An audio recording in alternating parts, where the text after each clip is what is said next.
Hello, and welcome to another episode of the Road Coach Podcast, the show where I share what I've learned from years of living on the road through research and experimentation, so that if you're like me and you live on the road, hopefully you're not only surviving, but thriving, even when you're out of your element. And today I wanted to talk about something that I've been looking into a lot lately, and it's potassium, my potassium intake. I noticed that as I was sort of reviewing my diet over the past couple of months, every single day I seem to be below the recommended intake in potassium, no matter what I ate. And I don't tend to eat a lot of carbs per se,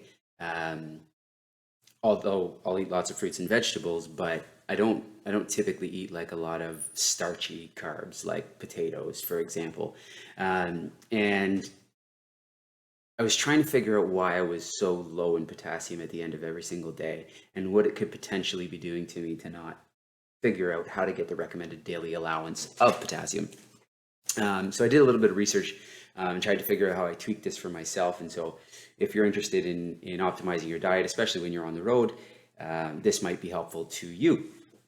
So first of all, I've got up here, how much potassium do you need per day? So this is from healthline.com.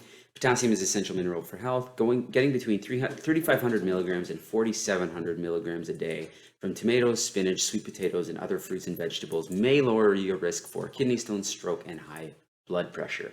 And then it says below here, potassium is one of the most abundant minerals in your body and plays an essential role in several body processes. Now, I was averaging, even when I was eating as many fruits and vegetables as I possibly could throughout the day, to the point where like I couldn't stuff myself anymore, I was still only averaging about 2,000 or 2,500 milligrams of potassium. And I honestly started to think, how does anyone possibly eat enough of this stuff to get the recommended daily allowance and get the proper functioning of the organs and the processes that are associated with potassium? And so as I started doing my research, I realized that pretty much everyone these days is deficient in potassium. When you go back a couple of hundred years, we were eating between like 6 to like sometimes even 15 grams of potassium per day, which is way more than what the recommended allowance is today, or the recommended intake is today, and yet I still personally can't hit it. So I'm assuming there are lots of other people out there that can't hit it either. So what is potassium? How does it work? Why do we need it? So it's an essential. This is from Harvard's website. Just a brief overview on potassium.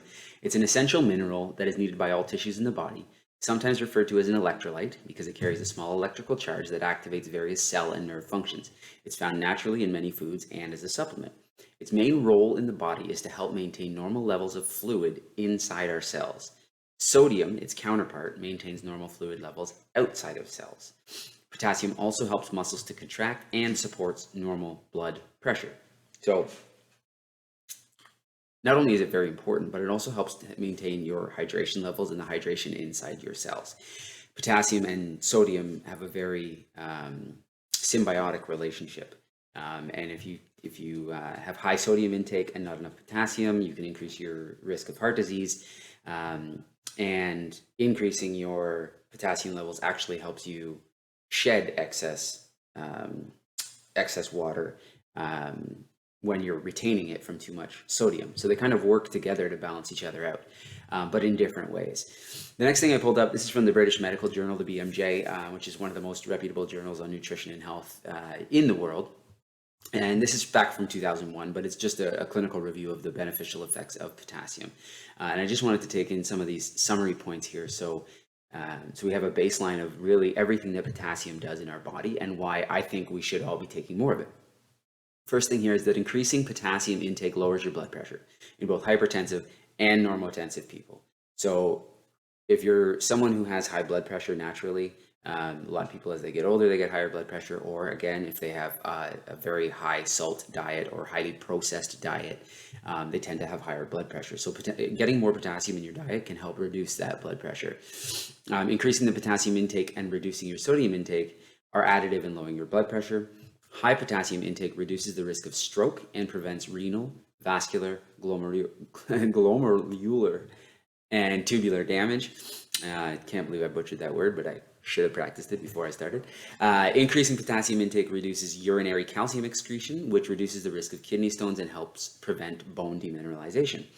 So again, if you're someone that's older, have weaker bones, osteoporosis, for example, potassium can be a really, really good addition to your diet as a supplement to help maintain the mineralization of those bones, and help prevent the excretion of the calcium that you're consuming in all of your dairy and broccoli, etc., as you go throughout the day.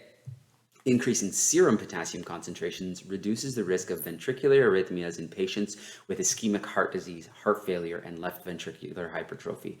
So again, someone with heart disease or poor function of the cardiovascular system, increasing your potassium can do wonders for your general cardiovascular health. And if you're like me and you travel all the time, you're constantly looking at ways to improve your health when you don't have a lot of time necessarily in the day to focus on it, right? You know, I spend at least 50% of my nights, if not closer to 75% of my nights on the road. We're in August right now. I think I've had 75 or 76 nights in hotels already this year. And it's just the back half of the year is going to be even more intense. And so when you're out in a different area for work, harder to find a good gym, harder to get that athletic activity, and you want good cardiovascular health, increasing your potassium intake can really, really help with that process. And then it says here the best way to increase potassium intake is to eat more fresh fruit and vegetables. Well, usually it goes without saying that eating more fruits and vegetables is going to give you a lot of health benefits, not just potassium. But then the next one I wanted to bring up, this is from Women's Health and Menopause, and it's just an article about the role of potassium. What did I want to bring up here? So I'll just read this paragraph because the abstract is pretty eye-opening, I think. So potassium is one of the main blood minerals or electrolytes essential to both cellular and electrical function, which we already discussed. It's the primary positive ion or cation found in the cells, where more than 90% of the total body stores of potassium is contained. Along with sodium, potassium regulates the water balance and the acid-base balance in the blood and tissues, and it plays a critical role in the transmission of electrical impulses in the heart. So again, you want good cardiovascular health, increasing potassium is a great way to help with that. The active transport of potassium into and out of the cells is crucial to cardiovascular and nerve function. When potassium enters the cell, it instigates a sodium-potassium exchange across the cell membrane. In the nerve cells, this generates the electrical potential that allows the conduction of nerve impulses. So, again, when you're talking about health and wellness, talking about brain function, talking about muscle function, talking about improving your reaction time and things like that, potassium is sort of the main ion that facilitates all of those things. And so it's very important that you have adequate levels in your body. And I think that we can all get more of them. When potassium leaves the cell, it restores repolarization to the cell, which allows the nerve impulse to progress. This electrical potential gradient helps generate muscle contractions and regulates the heartbeat. Normal serum potassium levels are between 3.6 and 5 millimoles per liter. If the level of total body potassium declines by just 1%, a serious imbalance in the intracellular and extracellular potassium results, and this imbalance alters the electrophysiologic properties of the cell membrane and causes detrimental effects on impulse generation and conduction, throughout the heart. So it's absolutely imperative for proper nerve and cardiovascular function that we are getting enough potassium. Now, how do we do that? Where do we get potassium? So this is an article from Healthline it's just titled 18 Foods That Pack More Potassium Than a Banana. I think everybody thinks that bananas are the best source of potassium. I don't know if we all learned that as kids in school or what, but there are better foods than bananas.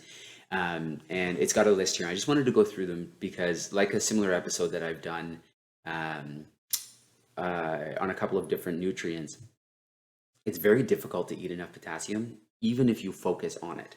And if you focus solely on getting potassium as a nutrient or all of the other nutrients that you need in adequate levels through food, you're going to way over-consume your energy. You'll be way over your calorie needs for the day very, very quickly. So the first one's avocado. Half an avocado has 7%. If you eat the whole one, you'll get almost 15% of the daily value. So with that math, if you're only eating avocados, of course, you'd have to eat 7 or 8 of them a day just to get enough potassium, which is obviously next to impossible. Sweet potatoes are a pretty good source. A 1 cup serving is 16% of the daily value. But again, you'd have to eat 7 or 8 cups of sweet potatoes to get enough potassium, or some combination of these. Spinach, a cup of spinach is 12%. A cup of frozen spinach is a lot, and 3 cups of raw spinach is about 11% of the daily value. If you've seen the cost of groceries these days, 3 cups of spinach is, going to cost you like $10. So it's not really practical to be able to eat enough spinach to get your amount of potassium. Watermelon's a good source as well, but again, under 15% in a couple of wedges of watermelon. Coconut water is pretty good as well. A cup of coconut water contains 13%. I personally don't like coconut water at all. I think it smells and tastes like feet, so I don't do coconut water, but if it's for you, that's a great way to do it. It's a low calorie way to get a lot of electrolytes and a lot of potassium. If you can mix coconut water in your shakes, or just take it in a water bottle throughout the day and sip on it, that's a great way to get some potassium. But again, going to be very difficult. You're going to have to drink 5 cups of coconut water just to get your potassium for the day, which is a lot. A lot of people don't even drink 5 cups of water a day. So beans are a pretty good source as well. A cup of white beans has 21% of the daily value. Now that's a very high calorie food, of course, so you don't want to be eating beans just for the sake of potassium, because you'll probably overconsume your calories for the day. Legumes are pretty good as well. A cup of legumes, of lentils, packs 15% of the daily value. And all the other ones that are in that family, chickpeas, soybeans, peanuts, all provide good value as well. Now, when you get into those ones, chickpeas, soybeans, and peanuts, you can get a pretty high calorie content, so you got to be careful with those. Tomato paste has 10%. 3 tablespoons of tomato paste has 10% of the daily value. So if you're someone that likes pasta or putting tomato sauce on your food, that can be a good addition as well. Butternut squash, another good one, 12% in a cup. Potatoes, 12% in a single medium boiled potato, which again is going to be about a cup. Dried apricots, half a cup of those is 16% of your potassium. This is probably the most interesting one that I find, Swiss chard. Swiss chard is, it kind of reminds me of kale, but I think it tastes a little bit better. If you haven't had it, it's worth checking out. You can blend it up into your shakes, or you can eat it on your salad. But a cup of Swiss chard is 20% of the daily value of potassium, and of course, tons of vitamin K and tons of vitamin A in it, and very low calorie content, mostly water. So it's great. You can pretty much eat unlimited amounts of it if you would like. So a Swiss chard is probably the way I would go for diet if you're trying to get all of your potassium from your diet. But again, it's a very flavorful green, and some people don't like it. And again, it's going to be hard to eat Swiss chard on the road if you're traveling all of the time. You can't pack, a grocery bag full of Swiss chard in your carry-on to go to a different city. And then we round it out with beets, pomegranate, and then fruit and vegetable juices and fish. So 4-ounce or 5-ounce serving of cooked cod provides 12% of the daily value. So there's ways to do it. Yams, and then it talks about salt substitutes. There's definitely ways to do it. However, it's very, very difficult to eat the right combination of foods, especially when you're traveling, to be able to get all of the potassium that you need in a day. So what do? I simply buy bags of potassium chloride. So this is just amazon.ca. I'm in Canada, obviously, so these prices are in Canadian dollars, but you can get these all around the world, I'm sure, in any jurisdiction, but at a different, obviously, currency and dollar value. So this is the one that I bought about, I don't know, maybe a month ago. It's just straight potassium chloride, KCl, and it's a pound of it for $29. So that will last me, that will probably last me 6 months. I didn't actually do the math, but what I've been doing is in the morning, putting half a teaspoon of straight potassium chloride in my water with a little bit of salt, and my apple cider vinegar. And then I like sparkling water, so I grab my Soda Stream, fill it up, and that's what I take my vitamins with about, 2 or so cups of water. And so if you haven't had it, potassium chloride is a lot more bitter than sodium chloride, which is table salt. It doesn't taste like salt. It's got a very bitter taste, so it takes some time to get used to, and some people may not like it in the beginning.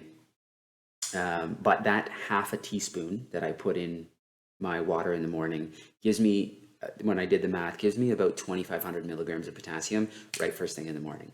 So when I looked back at my average diet over the past, say, month before I started doing this, I was averaging around 2,000, 2,500 milligrams of potassium from my diet if I really focused on it. So this makes sure that I've got the top up to get me to around 5 grams or 4,700 milligrams, which is the recommended intake, before I even start eating for the day. So it just gives me that extra bump to make sure that I'm getting the proper levels. And just so you know, potassium chloride is kind of the purest form that you can get potassium in. So just like a salt, like a sodium chloride, it will break into straight potassium ions that your body absorbs, and then chloride items that that your small bowel absorbs as well. Chloride ions are a big part of your stomach acid in general. So you're helping with your gastric juices and digestion when you have any sort of chloride form of food. And then when I'm talking about going on the road, what I do is I mix up like Ziploc bags before I leave to just throw in my carry-on of my my shakes for the day, right? So I'll put in either a scoop of whey. My favorite one is whole earth and sea protein and greens, which is a whole green supplement with mushrooms. It's fermented, and I did a whole episode on that if you want to go back and look. But I'll do a scoop of that. I'll do a scoop of athletic greens, and then I'll put in my half teaspoon of potassium chloride into that powder mix, so that I don't have to carry bottles on the road. I've just got my pre-mixed first meal of the day that gives me about 55 grams of protein plus all the potassium I need, with only about 500 calories in my first meal. So then when I get to wherever I'm going, all I need to do is buy a jug of skim milk and a carton of eggs, and I mix that up in a shaker cup raw with my protein powder and potassium in it, and that gives me my first 50 grams of protein for the day, without too many calories, and keeps me going when I can't find anywhere good to eat or any good food on the road. So as always, I hope this episode was helpful. Leave a comment on the YouTube page, follow and subscribe on all your favorite podcasting apps. If this was helpful, go back and check out some of my earlier episodes, and please share with your friends and family. Let me know episodes that you would like, or topics you would like me to cover in episodes.